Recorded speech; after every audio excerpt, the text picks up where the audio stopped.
Hi ladies, it's Sandra and Fiona and we're here with our part 2 of our 3-part series. Hey Fiona. Hey Sandra, and welcome ladies. Looking forward to having this chat. This one's called Dating Again After Divorce. Are you ready for a new relationship? So let's jump in and have a bit of a talk about this exciting topic. It's a big one because we have so many ladies ask us about dating after they've gone through their separation or divorce. When's the right time and how will they know that they won't make the same mistakes again? And a lot of nervousness, excitement, and lots of different emotions come up. So we're going to go through and unpack a few of those and just to check in with when do you know when you are ready? So how do we go through this? And it's about finding out yourself before we find out whether we actually want to invite someone else in. So we're going to start with a question for you. And I think it's really powerful to sort of find out where you're at to start with. And will I ever find someone else again? These are the big questions we keep asking ourselves. So I'm going to go through and ask you, how do you know when you're ready to bring someone else in? Or do you feel like you're ready now or not sure how you're feeling right now? So do you want to actually date, ladies? Let's go through and put down a yes, no, or not sure in the actual comments section here. So will I ever find someone else again? Will I ever meet someone? Am I too old? Have I missed my chance? And tonight we're going to turn those questions around because, we really want to know who I am before we actually want to meet someone else and bring them into our life as well. Yeah, ladies, these are uncomfortable questions very often, and they're not something that, a lot of ladies consciously think about before they do decide if they want to date or not. I know that there's a lot of you ladies out there who are probably thinking, oh my God, I just got out of one separation or a divorce and I don't think I will ever date again. And that's okay. We're not advocating that you have to be in a relationship, and we actually go the other way. If anything, we actually want you to heal and grow before you do get into a new relationship. So these are things when a relationship ends, sometimes we can be really focused on what we haven't actually achieved or what went wrong in our relationship and what actually stopped us from having the relationship that we want. And what we want to do is have a look at what we want next for ourselves and our life, and if having a relationship is even going to be part of that. And sometimes we don't even know what we look like anymore to be able to go into a dating relationship. Are we actually ready? And are we prepared? And are we fully healed? And are we ready to take on a new exciting chapter in our lives? Or are we still healing and growing? So this is our time to be really honest. Ladies, I'd love for you to pop down into the chat. What comes up first when we talk about dating? Is it fear? Is it excitement? Is it curiosity? Is it the fear of those dating apps, getting scammed maybe? Dread, loneliness, something else? What is it that's coming up for you? Just pop it down in the chat so we can find out where you're at the moment. Yeah, ladies, when I was going through my separation and divorce, I know everything changed. But one of the things that really struck me was how quiet my house was. And when I came home from work at night, I felt lonely. It was just me. I moved out into an apartment because my kids were all at home still and my husband kept coming and going. And I just found it so emotionally draining that I was the one that moved into an apartment just down the road. And I think that loneliness trap was something that really got me, and it's a really good place for us to start, because loneliness can make us want a relationship probably quicker than we actually are ready to have a new relationship. When you come home and you've got that empty house, or the kids are busy with their own lives, when you haven't really got much going on, sometimes it's that fear of going to be alone for the rest of your life, or what about me, or I just want that person after my really hard day to come home to and to be beside me. And these are things that often make women jump in far too quick, and loneliness is not something that we should be using as a yardstick to say that we're ready to date. Absolutely not.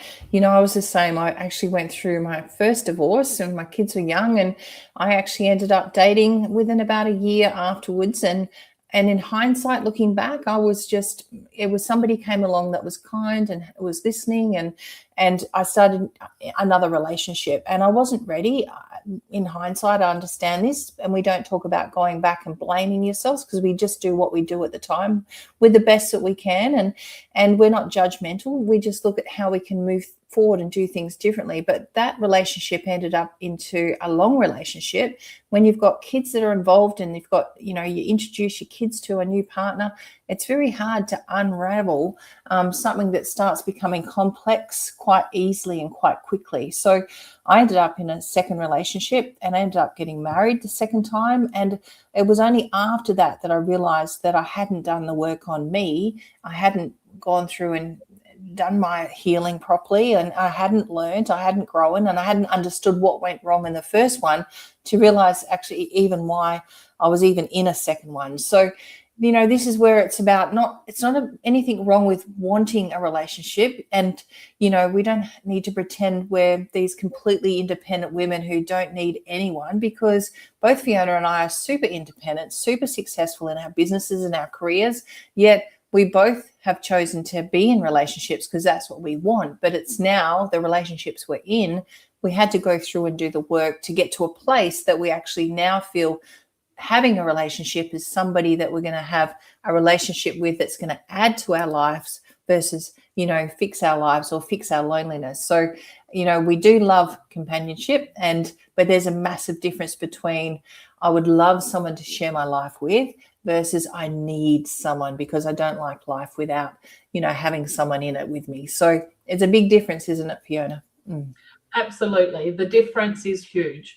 Yeah. Ladies, you know, we really want you to take the time to decide for yourself, you know, what it is that you want. And there's always two sides to every story. There's always a reason why relationships break down.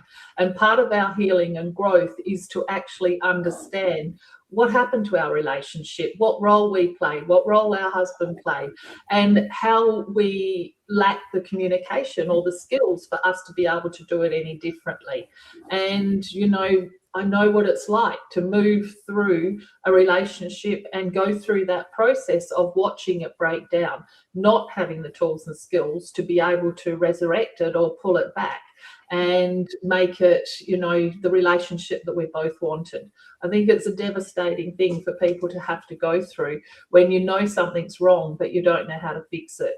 And that's what we want to encourage women to do at this stage, is to use this time to find themselves and to rebuild themselves and their own lives so they have that clarity before they even jump into a new relationship.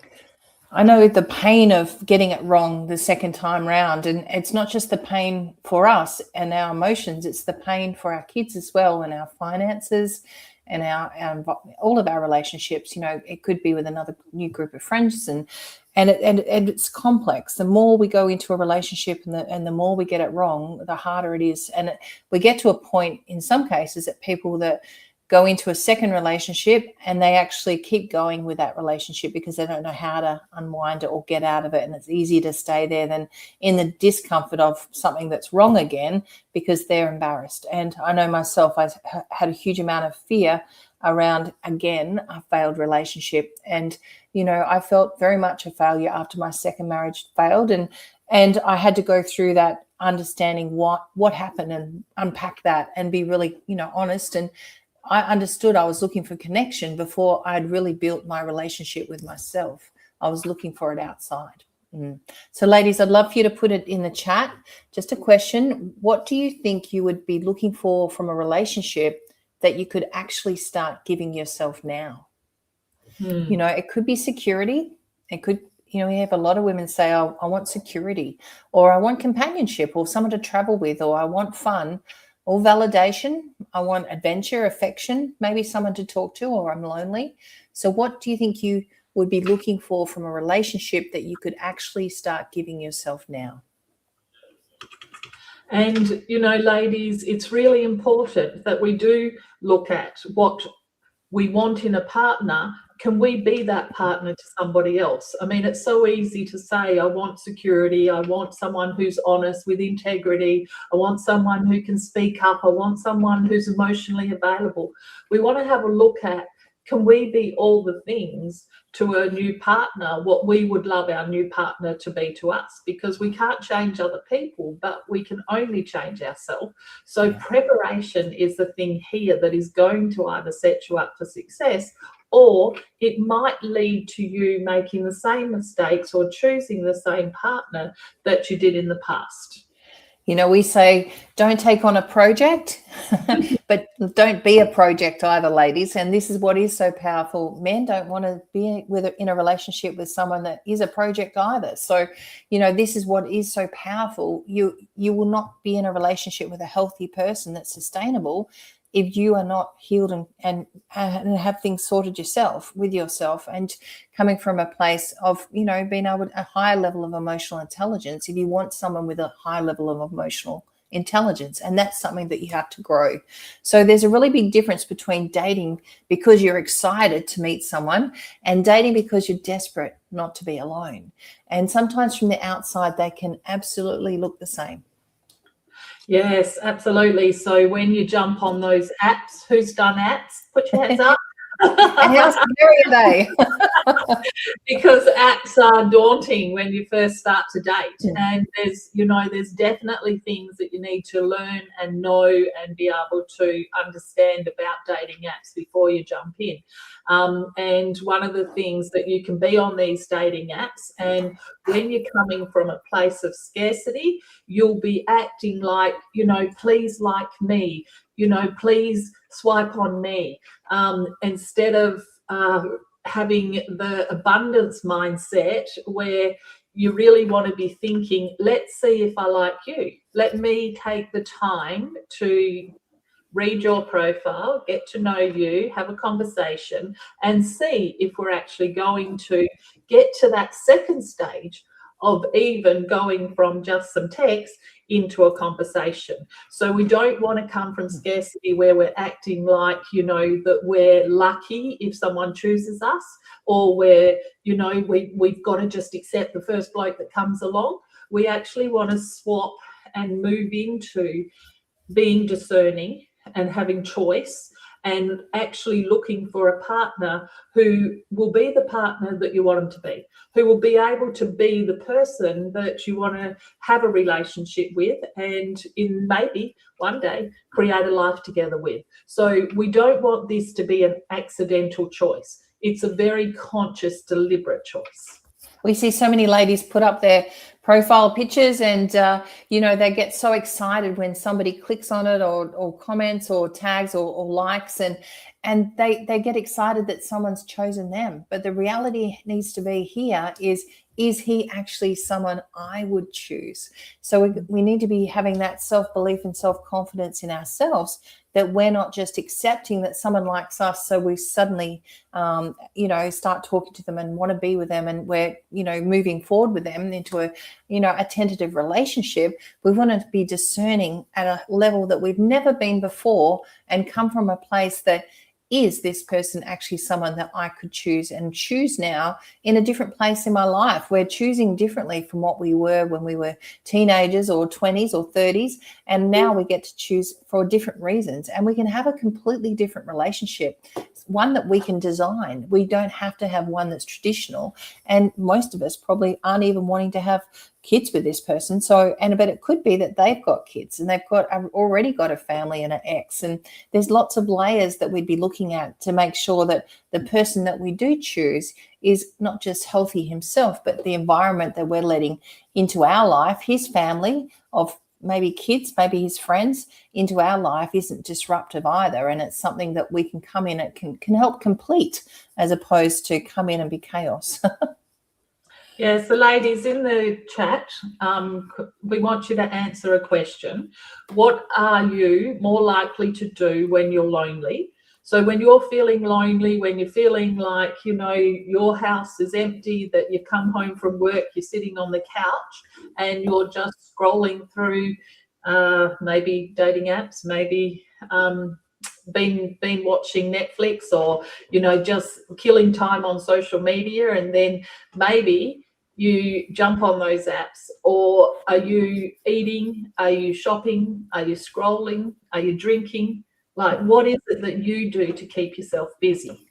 I want you to just get consciously aware about that, because very often, if we're not consciously aware about what we're doing, that's when we decide to jump on the apps, and it just becomes a bit of a thing that will fill in our time. But very often what we see, ladies always say to us, oh, I was just on to have a look, and then this just popped up, and then I just went on a date, and that person was someone that, if you were really being conscious about your choices, you probably never would have done that in the first place. So we want to just have a look at how we're soothing ladies. Yeah, and ladies, there's no judgment here, but awareness is so powerful. And I'm loving reading your comments down here as well. Shopping and eating. You're not alone. So many people go out because we keep ourselves busy, because we've gone from a busy life. We've had someone in it, we've had kids in it, and even after, post the separation, we've been busy with sorting things out financially, maybe moving house, and maybe still are. And all of those things that cause for us so much busyness, it becomes the norm. And it's us finding out, what is it that we actually even do want to fill our days with and our life with, that's not just busy, it's actually something worthwhile. So ladies, before you go getting yourself busy and jumping onto some dating apps, we want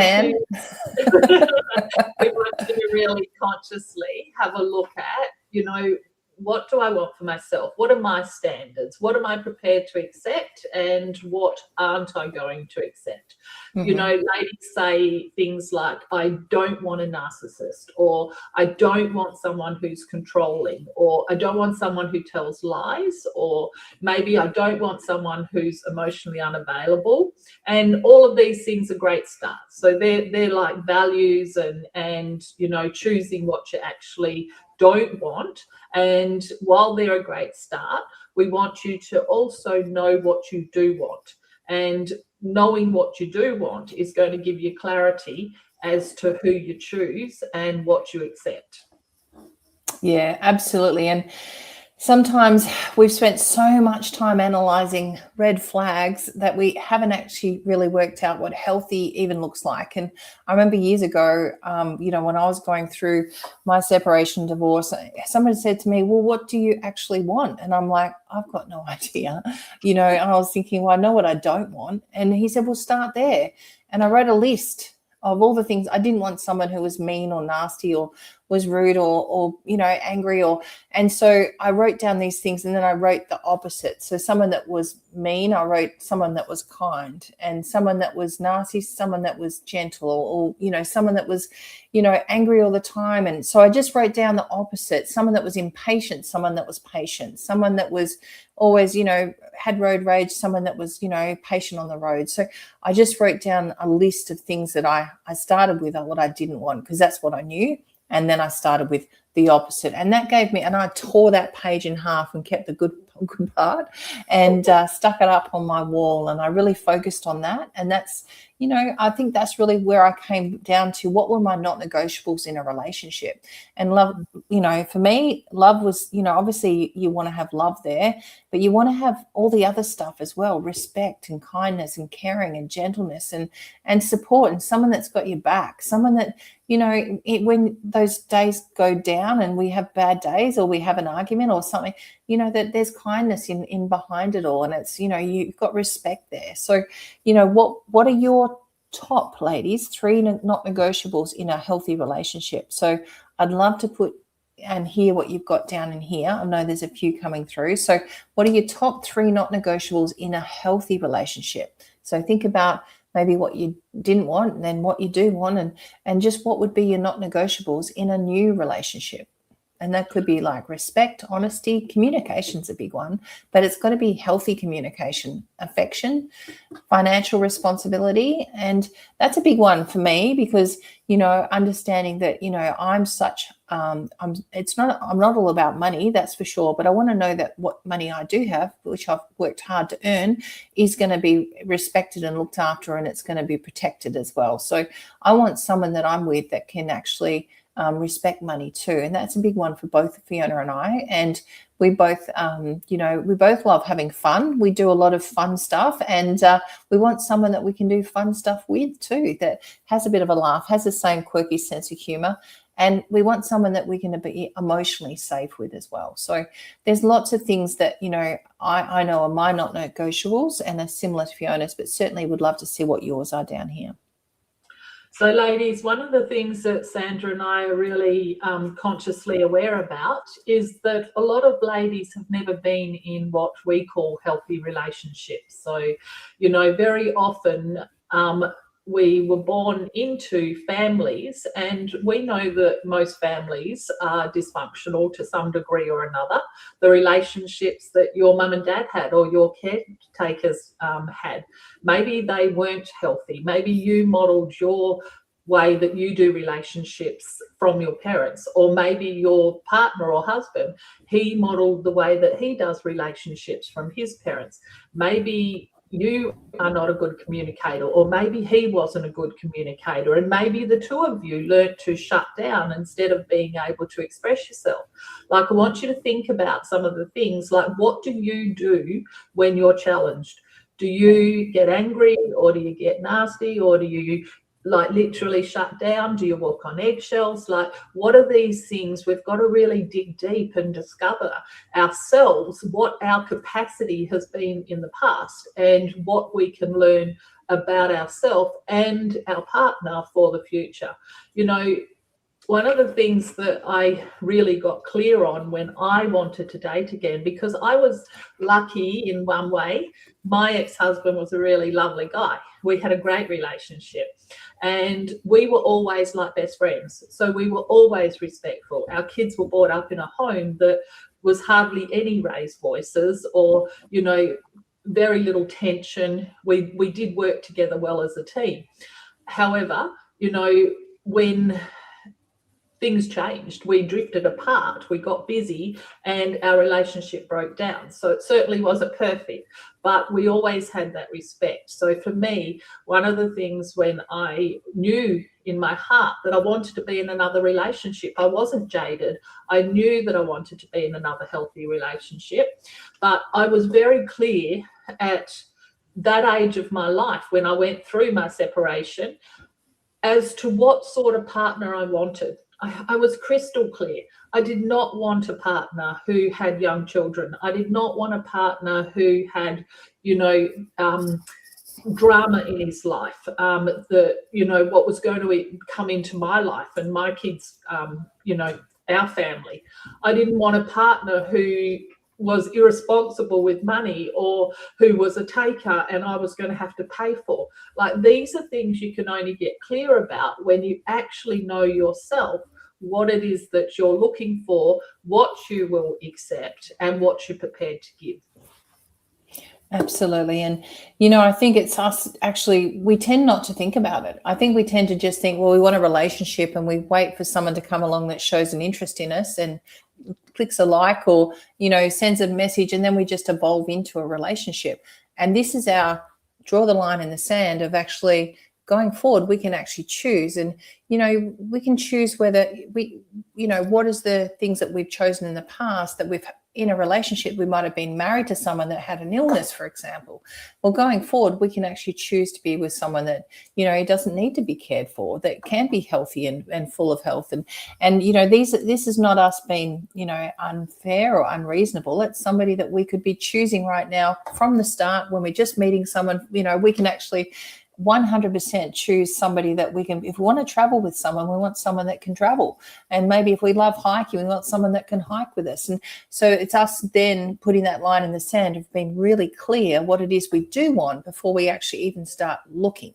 And many of us don't do that. So, I think one of the biggest pieces of work after divorce is, it's not just asking what did he do, maybe in the past relationship, but it's what did I keep accepting? And this was a big one for me. I stayed there, and don't say this to blame people or blame me or blame other people, but it's about where the power starts. And it was only when I started to come to this place of understanding what role I had in the relationship, and it was staying there, and where our healing starts. And that's the power point. It's the tipping point of we will never heal or never grow. And it's not about us not trusting other people.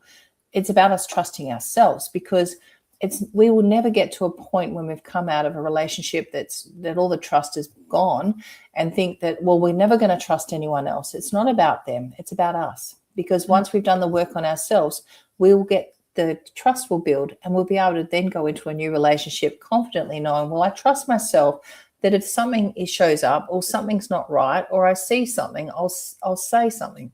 I'll act on something. I'll behave in a different way, or I'll do something. And that's trust in ourselves. Mm. And who's my people pleasers, ladies?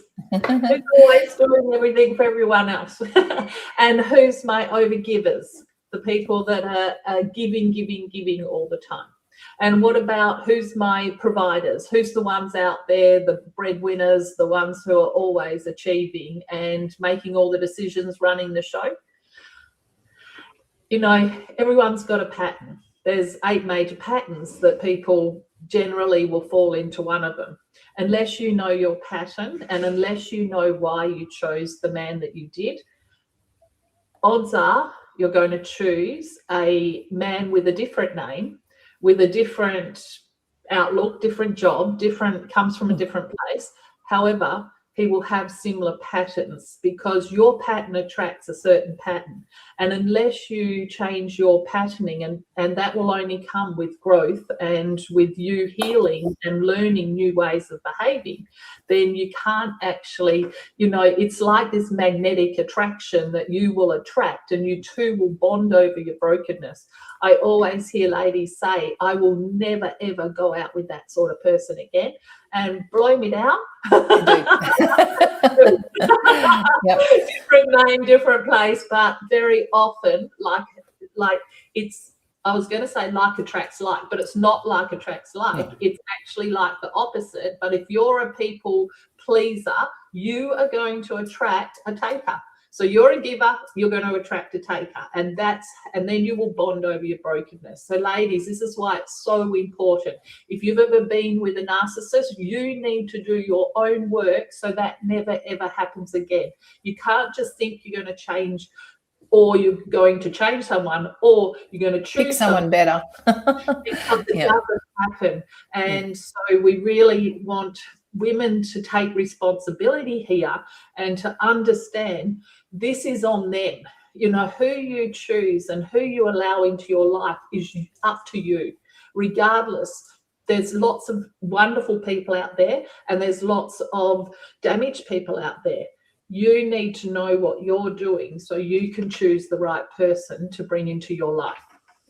I think a lot of us feel a lot of familiarity when we start a relationship with someone that's been similar to the past, but we just looking through those rose-colored glasses to start with and discount all the negative parts and just see the positives, because we were attracted to potentially someone in the past that, my first husband was very aggressive and he was very violent, and, I just didn't see it to start with. And so when I did see it, I kept forgiving and moving on and hoping it was just a one-off or it wasn't going to happen again. And, and then when you start moving into other work and meeting other people that have those similar traits, you start thinking again, you see their potential and you see the kindness that they can be.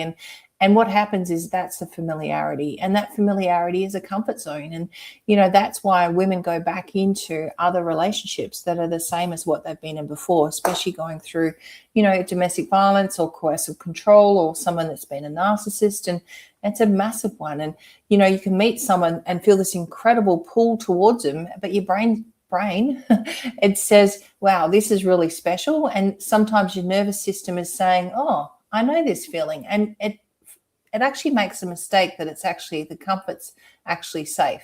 and it's not. And so this is you now learning, okay, just because it's familiar, just because it's like something I've experienced before, or parts of it might be okay, the other part's not there. This is you understanding that that's not always going to be the place. And that's the scary bit, because we have to really break down what we believe and relearn what we actually need going forward. And it is different to what we've had in the past in most cases.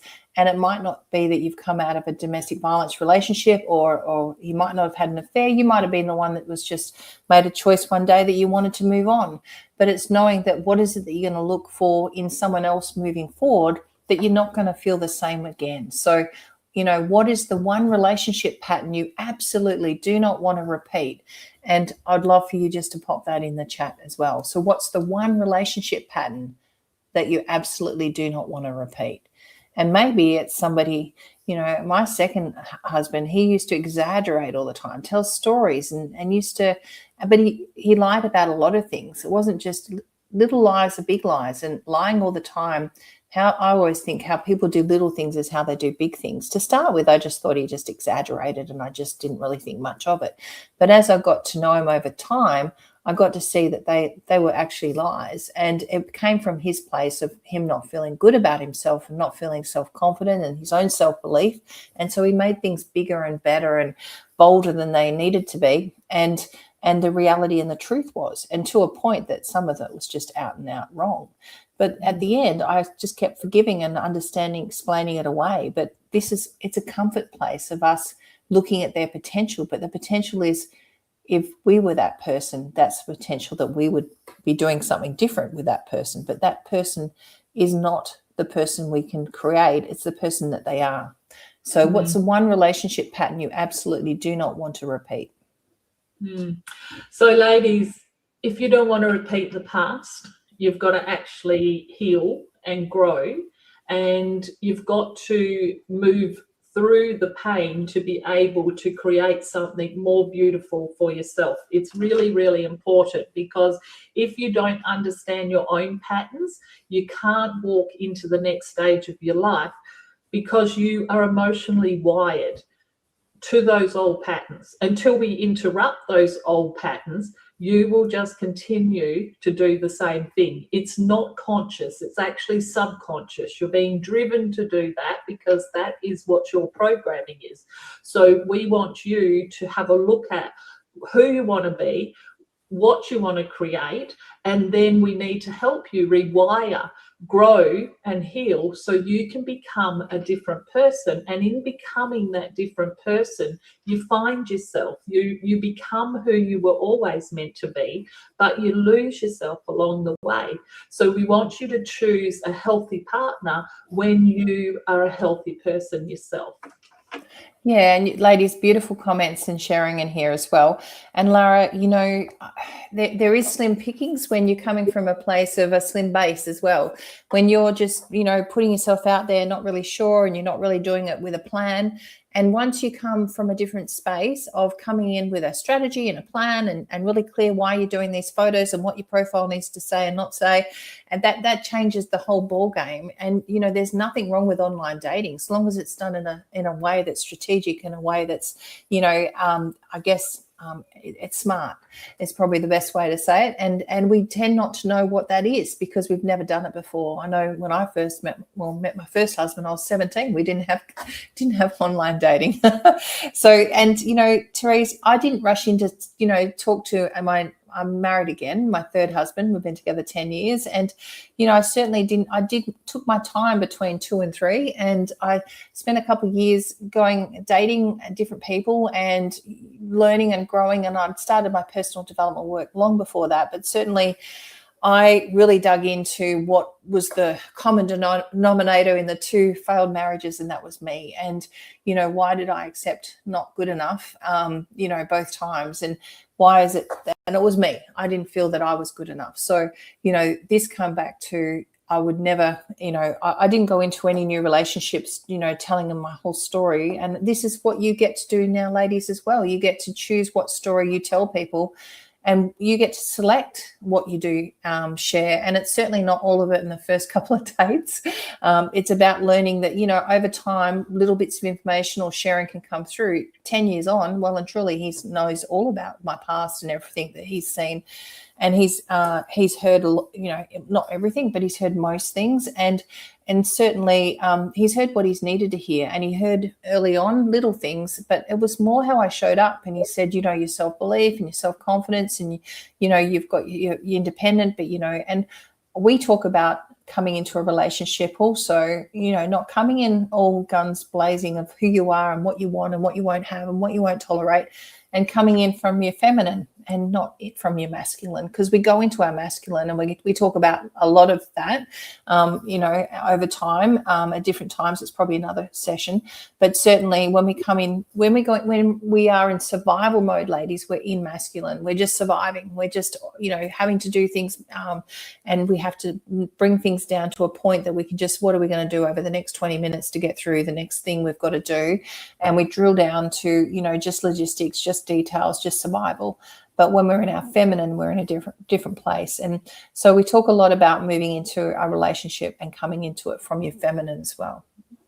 Yeah, and a lot of people don't even understand masculine, femininity, polarity, all of those sort of things, because, I mean, let's face it, you know, very few parents sat their kids down and actually taught them about relationships, how to be able to express yourself, how to be able to navigate through conflict. You know, most people never got taught these skills.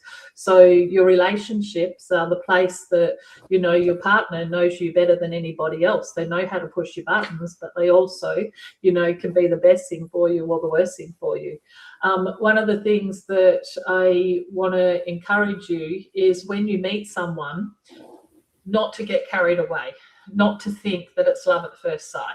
You might think that he's lovely, you might like him, and suddenly you're starting to spend all your time together. You might be changing your priorities. You might be, you know, forgetting about your own friends, and suddenly you might start adapting your life around him. And this like isn't healthy.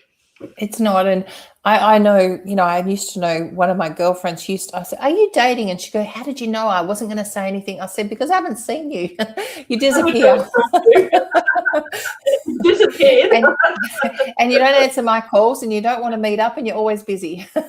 So you've disappeared. So it happens so easily, you know, and I think one of the biggest lessons is, don't abandon yourself to be loved. You know, you can be open, and you can fall in love, and you can be vulnerable, and you can be completely crazy about someone, but you can still have your friends at the same time. And, you know, you can have your own money, you can have separate money and separate assets, and they can be secured.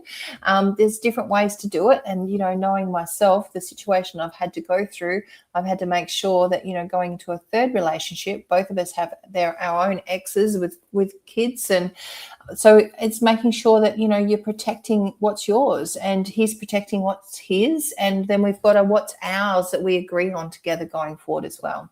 You know, you've got your own interests, and you've got your own boundaries as well, and your own identity. We do a lot of things separately. You know, I quite often do things apart from him, and he does from me, but then we come back together and we share, and, you know, we get excited and about listening about what each other's doing. Yours is off on a fishing trip this week, isn't he, Fiona? And I'll do it. I get to work for much longer hours, and I think it's really important that he has, you know, my Paulie has his men friends, and he can go and do fishing trips. And I think it's really important that I have my girlfriends, and that we don't lose ourselves in our relationship. When I look back, I thought that we had an amazing, healthy relationship, and yet I really feel now that we were very enmeshed. We used to do everything together. We worked side by side. We'd come home, and, you know, we just, our lives were, we could answer for each other. We didn't have independent views, and it really took me doing my own work and growing and healing to be able to come into a new relationship very differently than how I was in the last relationship. I used to make all the decisions. I used to run the show. I used to organize everything. And the more I did, the more my ex-husband stepped back. So I became an overachiever and he became an underachiever. But I wanted someone to walk beside me. I really had that clarity this time. If I was going to get back into a new relationship, this person had to walk beside me and be my friend, my support person. I didn't want someone who was behind me and me having to lead all the time. As I got older, I just knew I didn't want to be that person at the front. I wanted to be able to be looked after and to have someone support me, and for me to be able to come out of my masculine and into my feminine and be able to balance my energy. So if I need to be in my masculine sometimes at work, great, I can do that. But when I come home, I want to come home to being looked after. And I think that that's really special for midlife women, is to have that safe place to come home and land. So, absolutely. It's beautiful, ladies. We talk about fishing in the right pond, and what we know is that in the 5% pond, when you do your work and you are healthy and confident and rebuilt yourself, you'll be fishing in a very different pond, and there's amazing men in that pond. There's lots of good men out there, and they're looking for women who are easy to love, who have done their own work, who are independent but soft and capable and competent and respectful. They don't want a partner who doesn't like men, or who puts shit on them all the time, or who diminishes them or competes with them. They don't want partners like that. Or jealous or insecure or all that stuff. That's just hard work at midlife. You just, if it's going to be that hard, you don't want to do it. And that's what we hear all the time from the men that we coach. So we've been able to have that unique, insight into not only having amazing men ourselves and having beautiful, healthy relationships. We hear it all the time from the women who we work with who are in the best relationships of their lives. And if you want a relationship, we really encourage you to do your own work. And that's, what we really think is the best way. It's not just repeating past patterns. Ladies, we have the Reset Your Life and Shine 3-day events coming up. And because we think dating is only one part of the big picture of the work that we need to do once we go through separation and divorce. This is pretty friggin' tough, isn't it? Yep. Like, I found this really challenging going through a separation and divorce as a midlife woman. And there was lots of things that I had to learn, first to get through the heartache and the grief and the processing of how and why it happened. But then I needed to really rebuild myself, build my confidence, and build my clarity. So I was trusted myself so I could trust other people. And then I had healthy boundaries and I could speak up. And then I learned about relationships, and I learned all about men and how I had been emasculating my husband. And the more that I was in my masculine, I was wondering why he wasn't beside me, but, he found it easier to step back. So I was actually helping create that situation, the situation that I said that I didn't like. So I really had to learn so much. And that's why this journey, that we call it a transitional journey that we go through, there's so many pieces to the puzzle. But the first piece and the most important piece is us getting to the place that we start to ask, who am I now? What do I want? What do I believe I can have? What are my past patterns? What are my standards? And what does it really mean to be in a healthy relationship? Because if I want to get into a relationship, I don't want to repeat past patterns. I actually want to create something for myself and my family, and that I can look forward to, and that, I wanted a partner who I could retire with, and that we could grow old together with. And I wasn't prepared to settle for anything less. And I really believe once you get that clarity and you do your own work, it's absolutely possible for anybody who wants to have a beautiful relationship. Yeah, absolutely. And even asking that question, what do I need to heal? Because we don't know what we don't know. I didn't know why I ended up in a second relationship I shouldn't have. And I don't know at the time what was, that was me that didn't have a self-belief and self-confidence and not enough. I just kept striving to do better and be more and give more and be nicer and be friendlier and yet be the people pleaser even more so. And so this is what the 3 days is really about. It's not a dating boot camp. It's not about dating and finding someone new, and it's getting you right. And we had someone ask us, is it like a speed dating week? And no, it's not. There's no dating at the weekend at all. So we have ladies. It's a ladies event, and it's not a dating boot camp at all in any way. So, it's about you, ladies, and it's putting you first and giving you the chance to come into a safe place to be able to be with other women that are going through the same journey as you and have been through the same journey or similar as you, and giving yourself some space to step away from your normal day-to-day life, all the things we're all busy, but looking at what you've been carrying and, understand yourself more deeply and learn some practical tools to put in that toolbox that you can pull out when you need, and start thinking about what you want next, and maybe it isn't a relationship. Maybe it's just, but maybe it's something exciting. Maybe it is a plan. Maybe it's a strategy. Maybe it's just to work out what you actually do want to have next.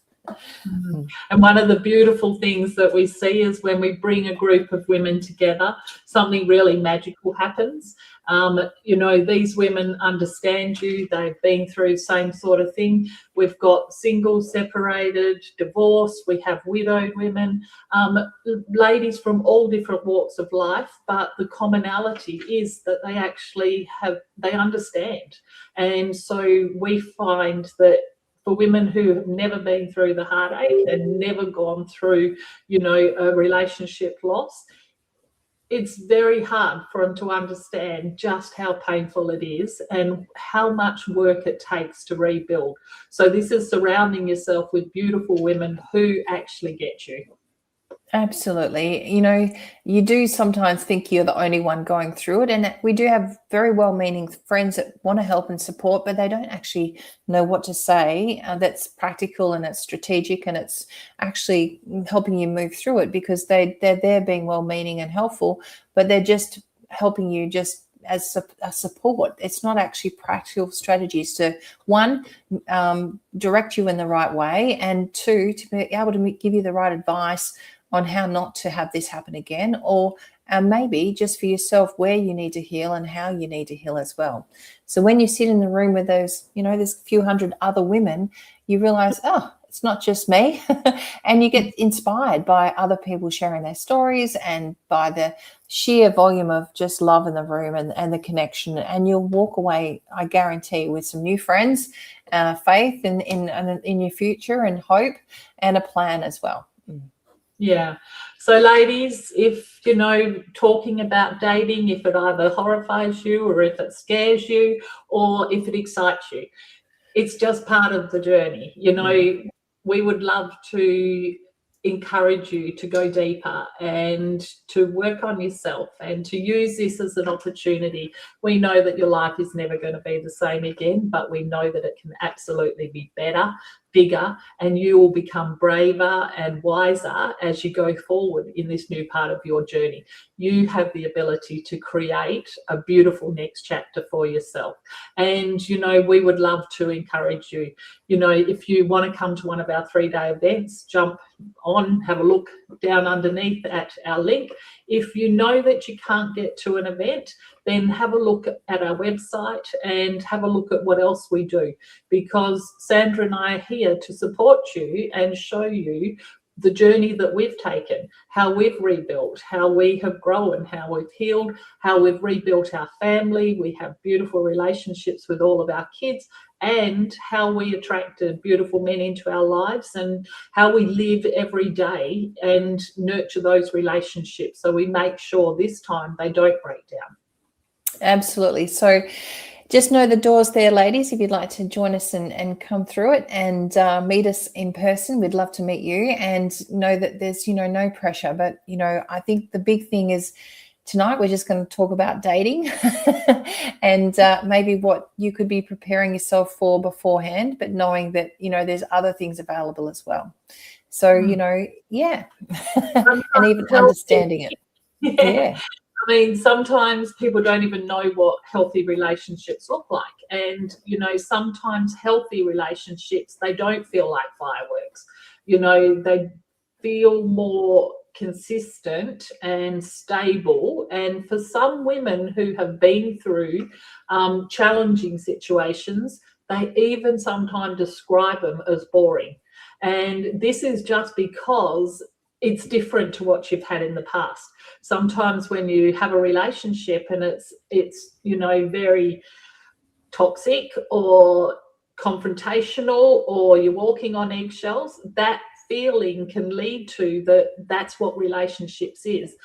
We know that that's not healthy relationships. So it's really important for us to be able to understand what healthy relationships are.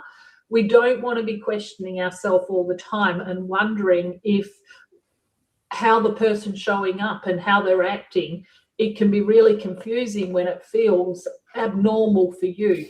But if what you've had hasn't been healthy, then of course, when someone does something different, it's going to feel a bit different. So we want you to know and be confident in your decisions, and you can trust that this is the way that you need to move forward. We don't want you trying to decode their texts or having to wonder where you stand or feeling unsafe and not being able to speak up. We actually want you to be your true, authentic self, where you feel comfortable in the relationship, where you can speak up, where you can have healthy boundaries, and where you are respected. Because so often we hear ladies just say, oh, he was always cursing me, or he was, he'd just blow his top, and none of that is healthy. Just because you've had it in your past relationships, it does not mean that that is normal. And what we always want to show you is what healthy looks like. Yeah, and so stop second guessing yourself and stop thinking it's you that needs to, that you can't trust people. It's not about trusting them. It's about trusting yourself. And that's something that you only learn through growing your emotional intelligence, and it's actually through healing. And you start recognizing the difference between chemistry and compatibility. And we can have chemistry with the wrong people, but we can be compatible with the really right people, and then grow the chemistry as well, or have both at the same time. So it's been discerning at that point, and we use that word a lot. But certainly between intensity and intimacy is a big difference, and between someone wanting you and someone actually being good for you. So in the chat, ladies, what would emotionally safe look like for you? What would emotionally safe love look like for you? I'd love to hear what your thoughts are on what emotionally safe love would look like for you. Yeah. So who's thinking, will I find someone? Or even if how do I know if I'm even ready to find someone? I can remember thinking, do I know who I am? Do I know what I want? And will anyone ever want me again? And that's when I was unsure. And when I was unsure if anybody would want me, that was a danger zone, because I would have taken someone a lot less than what I was capable of having once I did my work. And at first I would have been pleased for someone just to choose me, but that was never going to lead me to having a life partner that I was actually, or like what I've got now is only because I did my work. And you said no to what didn't serve you as well. You were brave enough to do that, to create space for the right person to come in. Some doozies, ladies. Yes, we did. And that's definitely on another series. Our dating doozies. We were both single at the same time, would you believe? Fiona and I have been friends for, nearly 20 years. And we became single about a month or so apart with both of we our... We were each other's wing women. Husbands we having on the job. Not what we recommend these days. We didn't know any different. So do I trust myself enough to walk away when something isn't right? And this is a massive one. You meet someone, they like you, they, texting you, they're love bombing you. but you just, you just feel something's not right, or it's not 100%, but then you're worried that, well, maybe this is it. Maybe I'm not going to meet anyone else. And so we stay with the person that's not 100% right. And, I really wanted to make sure that I created a life that I loved and that I was happy to be living, whether I was single or if I ever met somebody or not. That's where I got to once I started to actually do my own work. Because what I knew was that when I had my own life in order, if I wanted to bring a partner in, that partner will see me and he will see the life that I'm living. And that's where I wanted to bring a partner into it. Not when I was upset, not when I was, felt like I was broken and I was still going through that mourning stage. I didn't want someone to come and save me. And I got really clear about that. When I got myself ready and my life ready and my kids ready, and I was actually ready to bring in a life partner, that's when I bought Polly in. And, it's been beautiful and loved it. Yeah. So ladies in the chat, just pop in there, in my, finishing this sentence, in my next relationship, I want to feel. In my next relationship, finish the sentence, I want to feel. Do you want to feel loved, connected, supported? Do you want to feel that, you truly feel at a point that, you're respected? Do you want to feel, bonded? What do you want to feel in your next relationship? And I'm loving your feedback and questions in here. Some beautiful, beautiful, emotionally safe love would look like mature, considerate, have space to speak and speak up and no aggression. That's beautiful, Di. And great feedback too. Maren, loving your feedback. Great to see you here, Jill and Jules. Yeah, awesome. So, I think this is where hope is. You don't have to give up on love, ladies. You don't have to become hard, masculine, and be the ball breaker to get what you want and to protect what you've got and not let anyone in. You don't have to stop wanting a partner, and you don't have to lose yourself to find one. And that's what's so important. And ladies, you can be open to love. You can open your heart up and allow someone in when you trust yourself, when you're grounded, when you're centered, and when you really have, got to that place of rediscovering your greatness, knowing your value, knowing your worth. When you actually know the gift that you will give to somebody else, that's when you can just be really present and open yourself to love and allow a good man to love you. Yeah. And without abandoning yourself, your dreams, your desires, your passions, your, purpose, the things that you want to do in your life as well. And it's really beautiful to want someone and to have someone in your life that that, they're your person. They're walking alongside you and they've got your back. Yeah. And without needing someone to complete you, you can both create a beautiful life first and invite someone into it. And that's what's so special. So that's the next chapter, ladies. We'll do that one next week.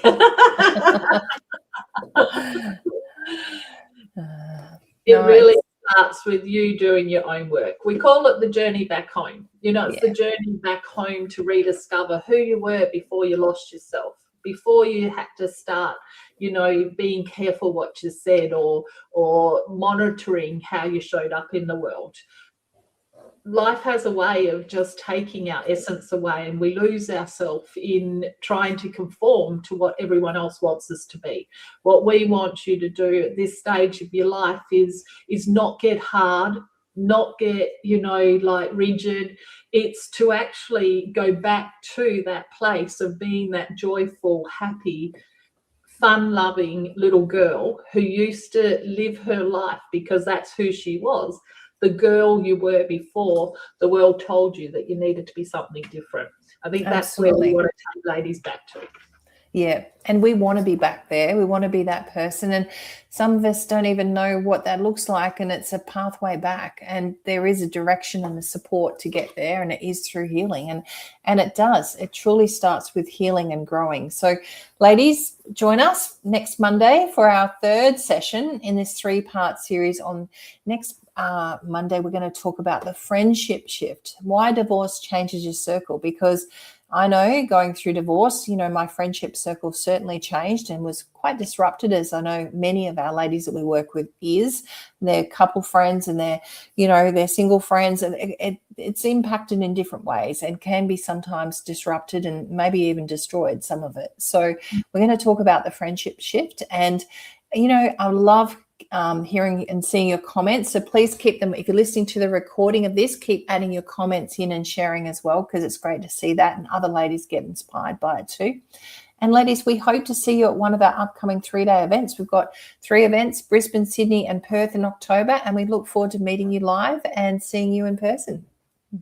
Yeah. Have a good night, ladies. Our love to you. We understand where you're at. Where you're at now is just temporary. You're not going to stay here forever. No.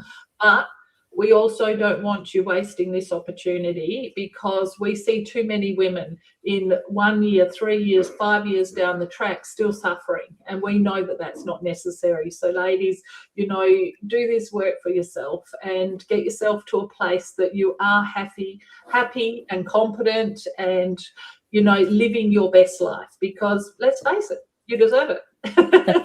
We all deserve it. Ladies, look forward to seeing you in person, see you online, and have an amazing week. Yeah. See you, ladies. Bye for now.